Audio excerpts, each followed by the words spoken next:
কোথাকার ভাড়া বাজছে দেখো। জিও কলেজের সামনে বসেছিলাম, তো এইখান থেকে বাজছে সন্ধ্যালিয়া। তো এই দেখো মেরেছি ফুল ফেয়ারে 140-এ নিল না। তো যাই হোক আরেকবার এসেছিল, তারপরে মারলাম, তখনও নিল না।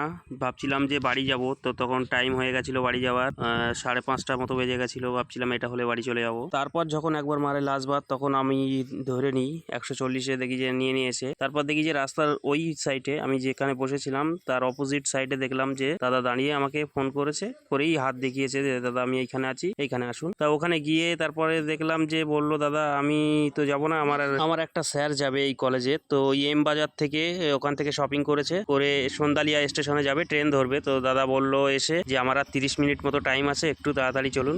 তো আমি দেখুন এই খড়িবাড়ির সামনে দিয়ে যাচ্ছিলাম।